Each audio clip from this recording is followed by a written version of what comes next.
नमस्कार दोस्तों, पहलवान गुरुदीन ग्रुप ऑफ कॉलेज के यूट्यूब चैनल पर आपका स्वागत है। मैं विभा ताम्रकार, राजनीति विज्ञान की प्रवक्ता।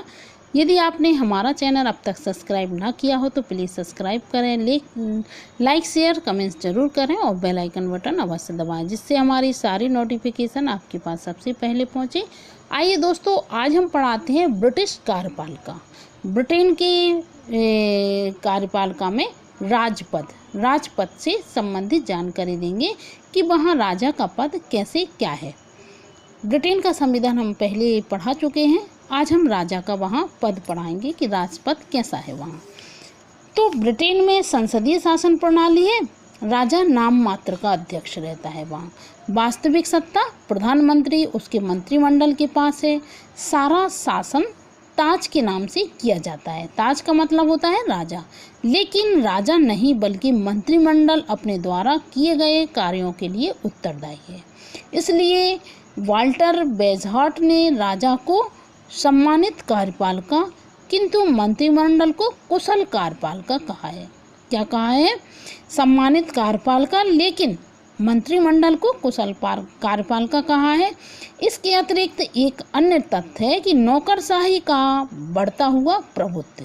यदि मंत्रियों ने संसद को अपनी कठपुतली बना लिया है तो मंत्रीगण अपने स्थायी सेवकों के साथ में स्थायी सेवकों के हाथों की कठपुतली बन गए हैं।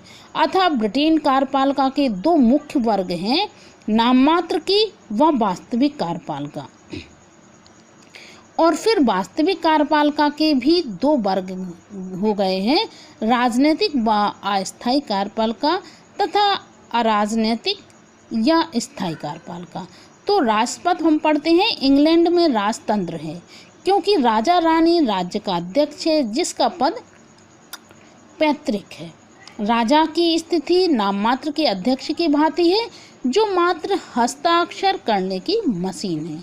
यहाँ याद रखना है, ये हमेशा क्वेश्चन आता है कि राजा वहाँ कैसा है, राजपद क्या है।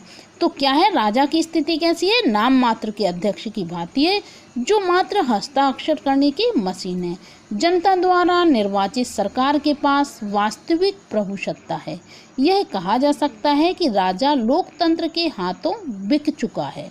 इसलिए ब्रिटेन व्यवस्था को ताजधारी गणतंत्र भी कहा जाता है।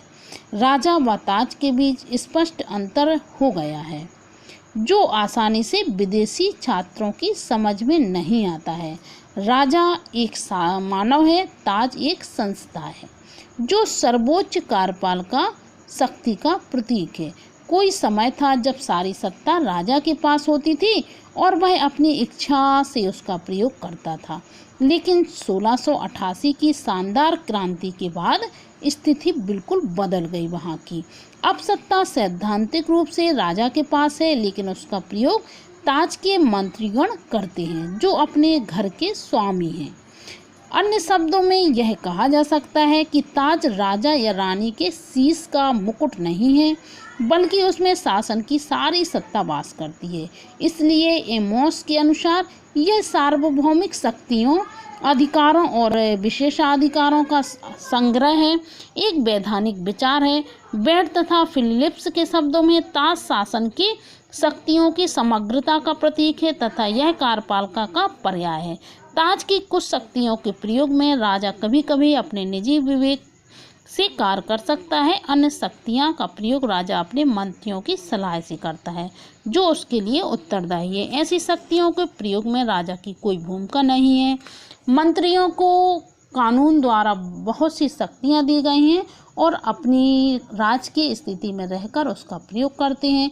यह दूसरी बात है कि फिर भी उनका प्रयोग ताज के नाम से भी होता है। जब यहाँ कहा जाता है कि राजा की मृत्यु हो गई है, राजा चिरंजीवी हो, तो उसका यही अर्थ है कि एक मानव के रूप में राजा चला गया किंतु एक संस्था के रूप में राजपद बना रहे। राजा का पद पैतृक है। 1701 के कानून के अनुसार यह पद हैनोवर वंश की संतान को मिलेगा जो प्रोटेस्टेंट मत का अनुयायी हो। और यदि इस परिवार की कोई संतान ना हुई तभी यह पद संसद के कानून के अनुसार किसी अन्य परिवार के सदस्य को दिया जाएगा। लेकिन 1931 के एक नए कानून में यह स्पष्ट दिया गया कि ऐसा कानून ब्रिटिश राष्ट्रमंडल के सदस्यों की संसदों से भी पुष्ट किया जाएगा, क्योंकि ऐसे राज्य ब्रिटेन राजा के प्रति अपनी सर्वोच्च तथा अंतिम निष्ठा व्यक्त करते हैं। इसके अतिरिक्त यह भी व्यवस्था की गई कि हैनोवर परिवार में वरिष्ठ पीढ़ी को तथा नारी के मुकाबले में पुरुष को वरीयता दी जाए, वरीयता पुरुष को दी जाए। शादी विवाह कानूनों के अनुसार यदि राजघराने के किसी सदस्य की आयु 25 वर्ष से कम है और वह आगे चलकर राजपद का उत्तरदायी हो सकता है तो ऐसा विवाह राजा की अनुमति के बिना नहीं हो सकता है।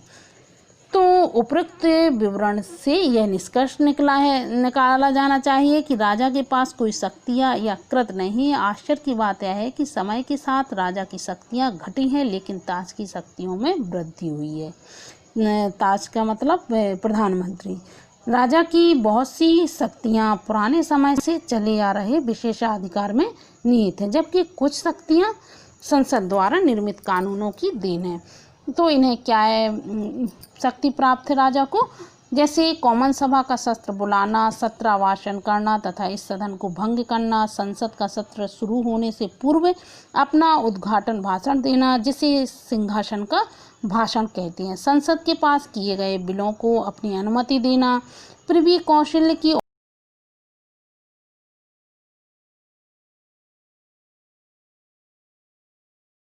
का दंड कम करना, सम्मानों का स्रोत होने के नाते प्रतिष्ठित लोगों को सम्मानों का वितरण करना, राज्य के महत्वपूर्ण अधिकारियों की नियुक्ति करना, नियुक्तियों से ऊपर मंत्रियों की सूची को स्वीकार करना, इंग्लैंड के स्थापित चर्च के अध्यक्ष तथा प्रमुख चर्चा अध्यक्षों की नियुक्ति करना तथा अन्य देशों के साथ संधियां करना, युद्ध व शांति की घोषणा करना तथा विदेशी राजदूतों का स्वागत करना। तो वहाँ का राष्ट्रपति क्या, राजा, जो भारत में राष्ट्रपति कहते हैं तो वहाँ राजा कहते हैं।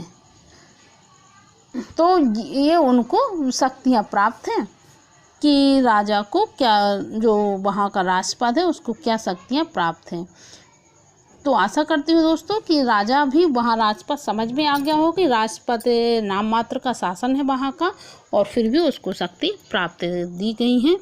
आशा करती हूँ दोस्तों ये भी आपको समझ में आ गया होगा। इंग्लैंड का राष्ट्रपद था। धन्यवाद।